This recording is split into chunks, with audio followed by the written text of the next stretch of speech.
You want to know what rock bottom looks like? It's not an alley. It's not a courtroom. It's a gray cubicle, a headset that smells like 15 different people's ears, and a screensaver that says, "You got this," that someone put there ironically in 2026 and nobody ever changed. It's being legally required to say, "I completely understand your frustration," to a man named Gary who is upset that his internet went out during Dancing with the Stars. Gary doesn't care about your feelings. Gary wants his internet. Gary has been on hold for 47 minutes. Gary is about to become your entire personality. Welcome to the call center, the place where ambition goes to sit on hold, listen to smooth jazz, and eventually just forget why you called.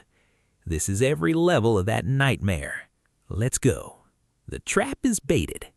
The ad says, "No experience required," which in job listing language means a golden retriever could do this. We chose you anyway. Congratulations. You show up Monday morning looking almost professional. You ironed your shirt, you practiced your phone voice in the car. You walk in and you are handed three things: a headset, a script thicker than a novel, and a smile so forced it has its own HR documentation. The trainer, a man named Brad who has the energy of someone who watched one too many motivational YouTube videos, claps his hands together and says, "This is gonna be fun, guys." Nobody claps back. Brad claps again. Somebody coughs.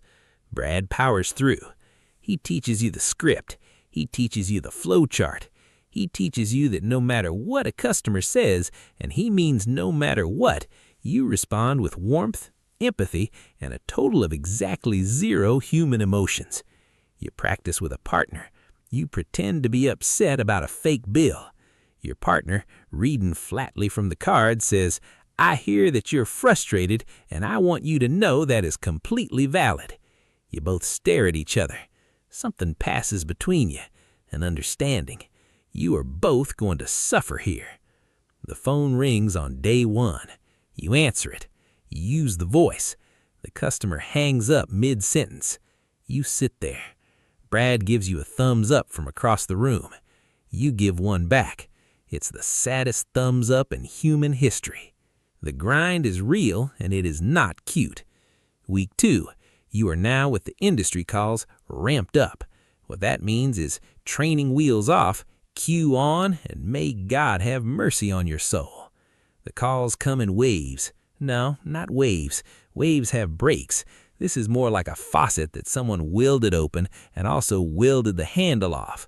Call 1, a woman named Brenda who cannot reset her password and is convinced the website is personally targeting her. Call 2, a man who starts every sentence with, "Now listen here," and you already know it's going to be a long 7 minutes. Call 3, a teenager who clearly lost a bet and is calling on behalf of their parent and has no information and also doesn't care. Call 4, silence. Then heavy breathing. Then, "Is this the pizza place?" No, Gerald, it is not the pizza place. Between every call, you get approximately 11 seconds of what the system calls wrap time. 11 seconds to type your notes, process your emotions, question your life choices, and prepare to be warm and helpful again. 11 seconds. You learn very quickly that the hold button is not a feature. It is a sanctuary. You put someone on hold. You mute yourself. And for 15 blessed seconds, you make a face that would get you fired in any customer-facing role on the earth. Then you unmute. Thank you so much for your patience. You are a professional. The unwritten rules of the jungle. 3 weeks in. This is when Denise finds you. Denise has been here 4 years. Denise has seen things. Denise has the 1,000-yard stare of someone who once talked a man through a billing dispute for 2 hours and still didn't resolve it. Denise sits down next to you at lunch and imparts wisdom. Never give them your last name. Never promise a call back unless you enjoy lying. If someone asks to speak to a manager, pause, breathe, ask them to clarify what specifically they need help with. Half the time they just wanted to feel heard and they'll back down. And if a call is truly unsalvageable, she leans in. You don't hang up. That's a firing. But you can transfer it. Transfer to billing.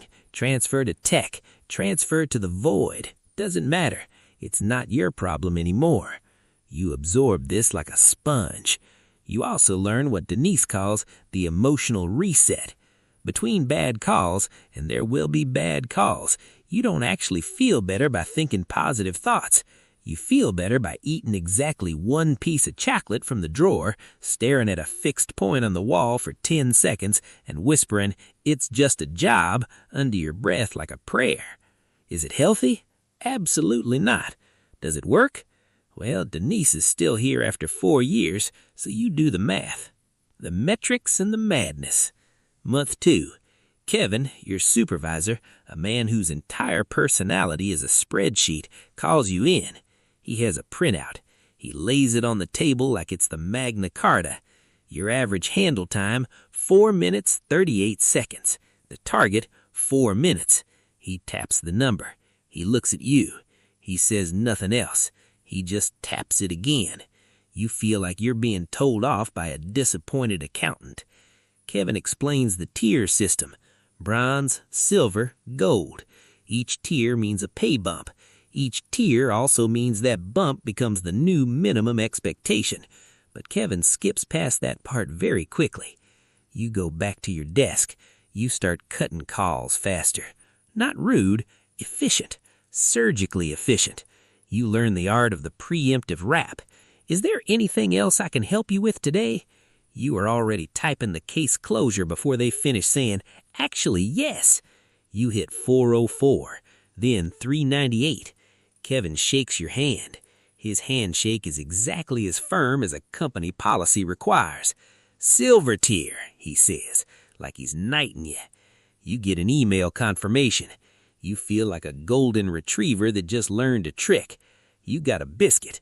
The biscuit is $1.50 more per hour.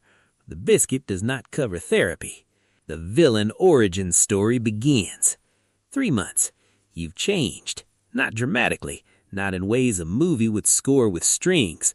Just quietly. Suddenly. Like a plant that's been slowly rotated towards fluorescent light instead of sunlight and doesn't realize it's not quite the same thing. You start using the voice in real life. Someone bumps into you at a grocery store and you say, "No worries at all. How can I help you find what you're looking for?" They were not asking. You order coffee and catch yourself saying, "I appreciate your patience," while the barista makes your drink. She was not waiting. She was just making coffee. But the real sign, the sign that tells you something is wrong, is when your phone rings on your day off. Spam call, unknown number. You answer it. In the voice, on reflex. "Thank you for calling. This is..." You stop. You look at the phone. The spam robot on the other end is also confused. You hang up. You sit on your couch for a while. The line between you and the job is starting to blur, and the job is winning. The rogue agent emerges. 4 months. You've evolved beyond the flowchart. You know the script so well you've stopped reading it and started improvising. And the scary part is, you're better when you improvise. You know which issues you can technically fix, which ones you can creatively fix, and which ones officially require an escalation that practically requires divine intervention to complete. You don't think about it too hard. The metrics are green. Kevin doesn't ask questions when the metrics are green. The customers are happy. You are getting things done. You are, in the call center ecosystem, what scientists would classify as a feral agent. Technically domesticated, technically following rules, but operating on instinct and vibes in a way that would make Brad from training deeply uncomfortable. Brad doesn't need to know. Brad is probably still clapping to himself somewhere in a conference room. Things get weird fast. 5 months. The call center has layers you didn't know about. There are floors above yours, other campaigns, other clients, higher security badges, people who don't eat lunch at the same time as you and never explain why. You hear rumors during smoke breaks. One floor handles financial escalations. The agents up there make more, but they're monitored by software that literally analyzes their vocal stress levels in real time.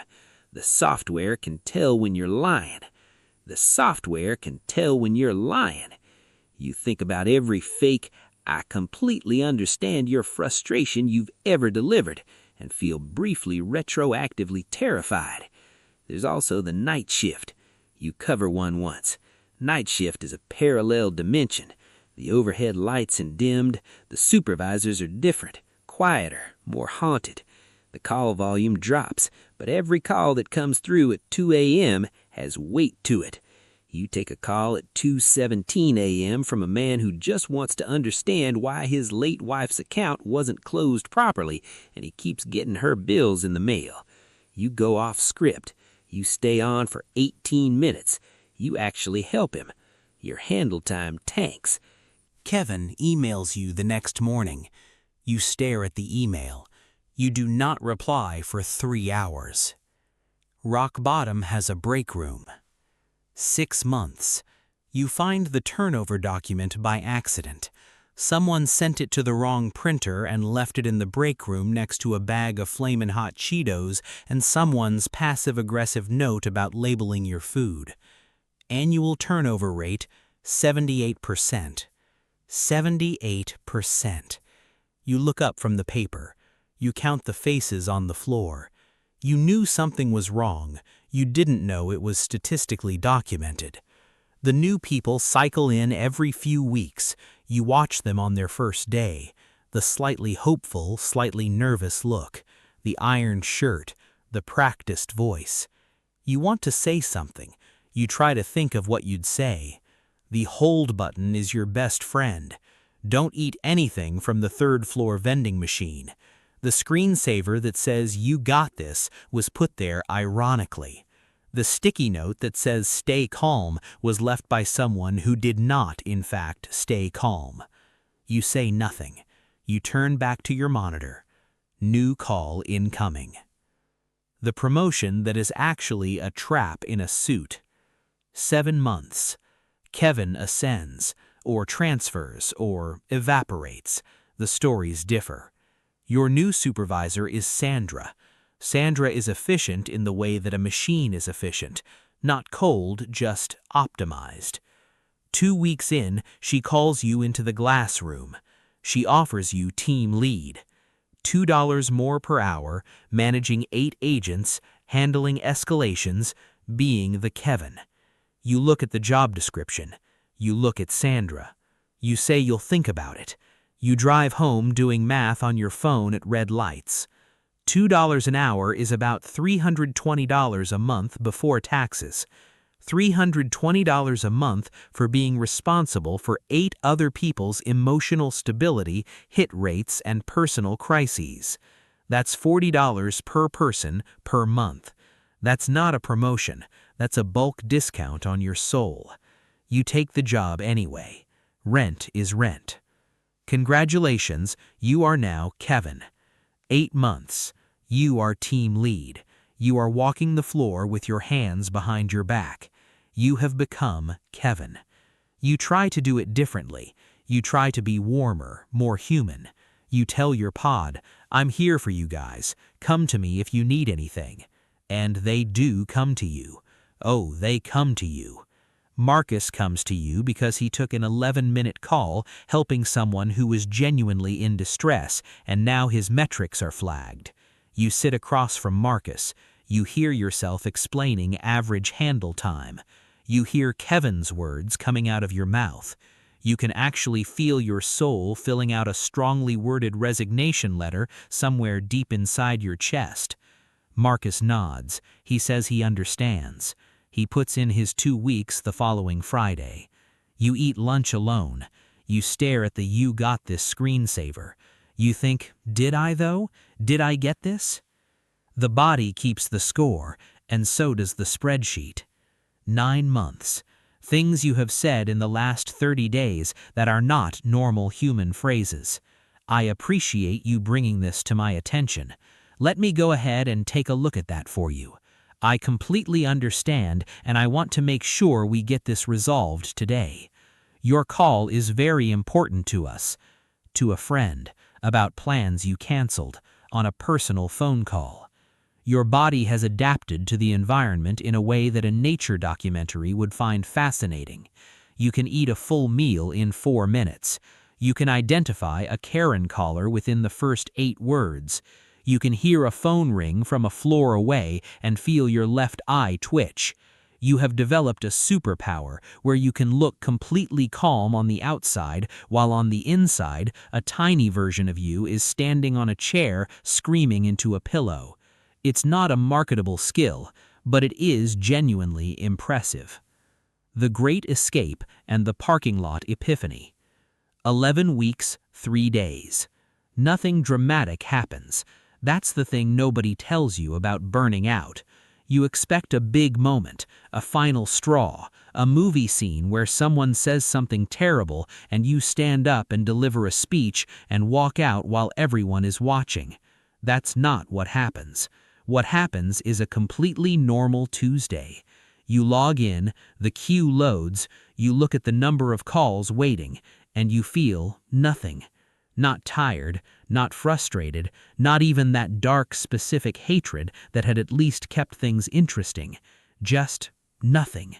And nothing, you have learned, is the loudest alarm bell there is. You write the resignation during your lunch break. It takes 4 minutes, ironically.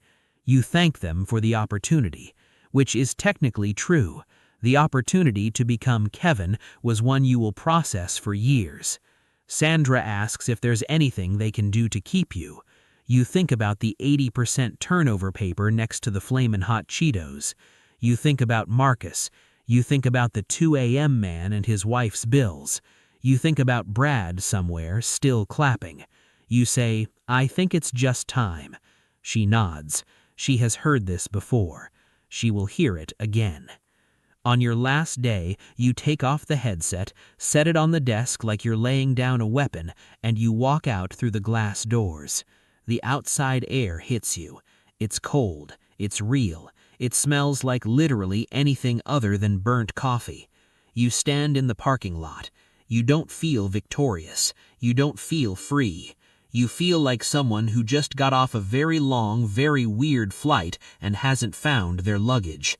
But the phone, the big, eternal, ever-ringing phone is behind those doors, and you are out here, and that's enough for right now. That is genuinely enough.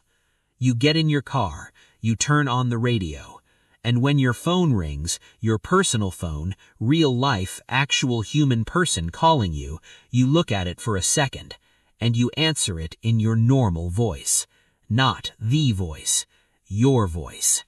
And honestly, it sounds pretty good. If you've ever said, "I completely understand your frustration," while understanding absolutely nothing, this one was for you. Drop a comment with your worst caller story. I promise nothing will surprise me.